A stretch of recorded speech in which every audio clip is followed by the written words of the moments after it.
Srinivasa Ramanujan was a genius mathematician who lived in India during the early 1900s. He's considered one of the most brilliant mathematicians to have ever lived, and his equations are still helping modern scientists better understand black hole and string theory physics. But how Ramanujan obtained his knowledge is otherworldly. Ramanujan is said to have spent countless hours outside a temple staring at statues of deities in reverie while scribbling down equations. His most profound discoveries he claimed came to him during his dreams. The goddess Namagiri would write the equations on my tongue while I slept. It's easy for us to discount Ramanujan's explanation. It's easy for us to call them the ramblings of a madman. But if we do that, we will also have to ignore the plethora of other geniuses who have shared similar stories. In his meditations, the great Roman emperor Marcus Aurelius dedicates the first chapter to all of the people who have helped him. He thanks the gods, his adopted father, his grandfather and mother. Interestingly, he also thanks his dreams. That by dreams I have received help. As for other things, so in particular, how I might stay my casting of blood and cure my dizziness, as that also that happened to thee in Cogita. The great inventor Nikola Tesla wrote in his autobiography about how he would travel at night to visit distant lands and make profound friendships. He claimed that the people he saw in his visions were just as real to him as those living. This astral travel was something that shaped his brilliant mind for revolutionary discoveries. This I did constantly until I was about 17, where my thoughts turned seriously to invention. I believe dreams are the gateway to higher knowledge. They're not mere subconscious garbage, but have practical reality creation applications for those with an open mind.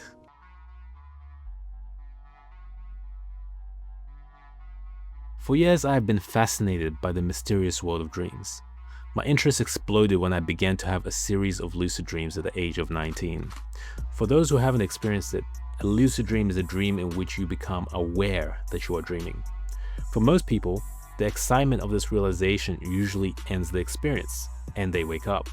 But for those who remain calm, the life-changing journey into the dream plane begins.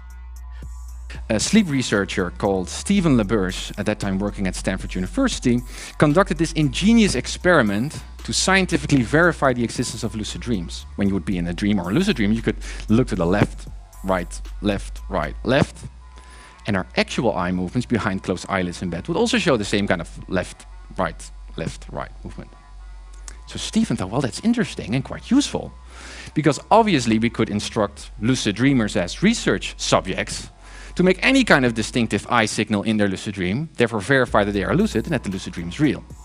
This subject successfully signals from his REM sleep dream that he is lucid. I'm lucid, making the eye signals. Now, this piece of evidence clearly shows undoubtedly that lucid dreaming is real and that it happens during uninterrupted REM sleep dreaming. When you first wake up whilst dreaming, you might be surprised to see a world that feels just as real as your waking reality. Lucid dreaming and its sister, astral projection, can't be explained logically. They must be experienced subjectively. Until you have done it, you will never understand. My adventures in lucid dreaming led me to explore the fundamental question: what is real? This isn't real. What is real? How do you define real?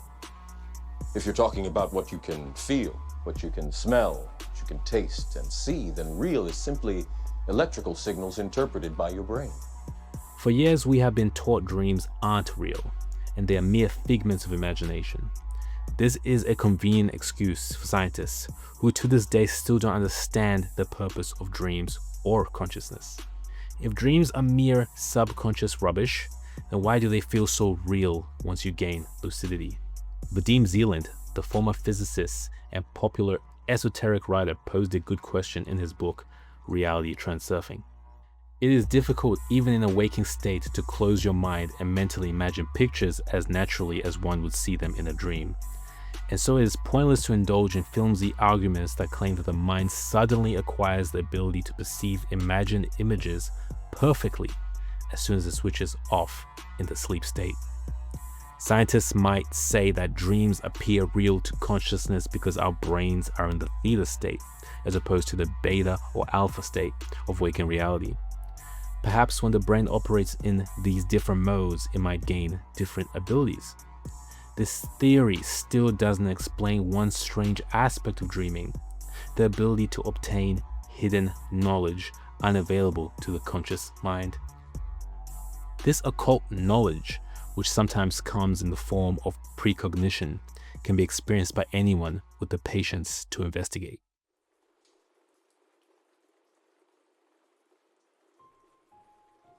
The mystic Neville Goddard explained it perfectly in his underrated book, Out of This World.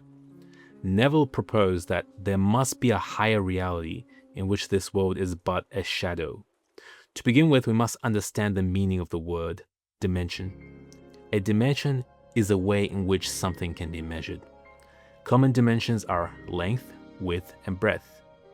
These are used to measure physical objects in three-dimensional space. The more dimensions something has, the more sophistication it obtains and the more real it appears. Neville lays out the following thought experiment to help illustrate the relationship between dimensions of different degrees. If we bisect a three-dimensional solid, its cross-section will be a two-dimensional surface. If we bisect a two-dimensional surface, we'll get a one-dimensional line. If we bisect a line, we get a point, which has 0 dimensions. Notice how each lower dimension can be derived from a higher, more complex dimension. Now notice how the inhabitants of a lower dimension can be oblivious to those of the high dimension. A circle can live peacefully on a 2D piece of paper without knowing about the existence of a sphere.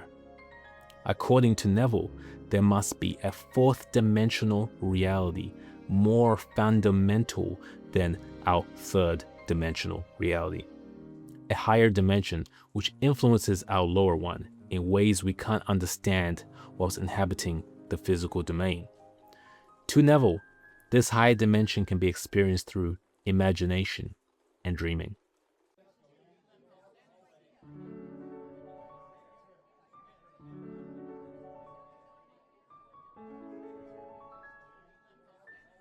We have experienced an event in a dream only to be shocked to see it happen in reality.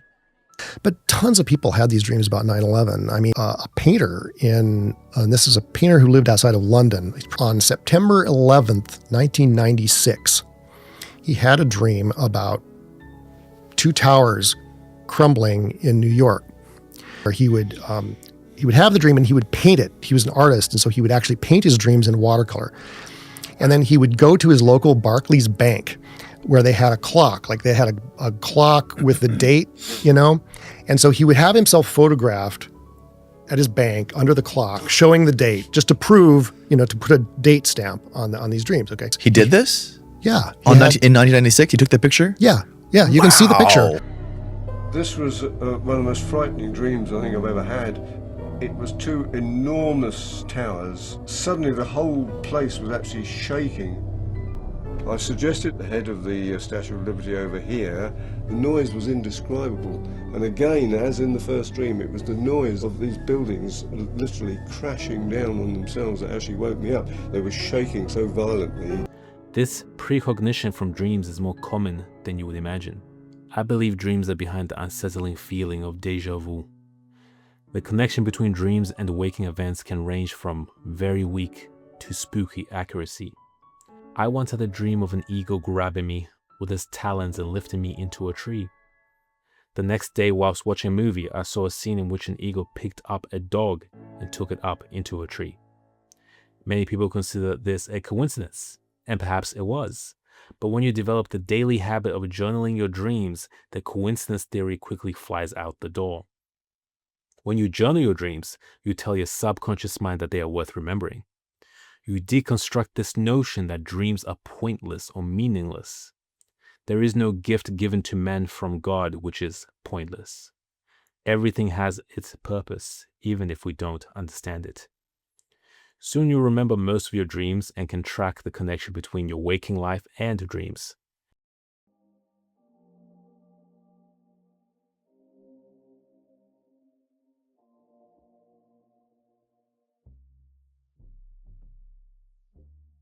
According to Neville, dreams are uncontrolled fourth-dimensional thinking. When we dream, we usually have a low level of awareness about our surroundings. Weird things happen in dreams, which we do not dare to question. It's as if we are under some sort of spell. In moments of heightened awareness, we realize the high strangeness around us. These moments become portals to lucid dreaming. Once awake in the dream, we realize our latent powers. If you want to fly, you fly. If you want to ride a Tyrannosaurus Rex, you ride one. Manifestation is instant on this mental plane.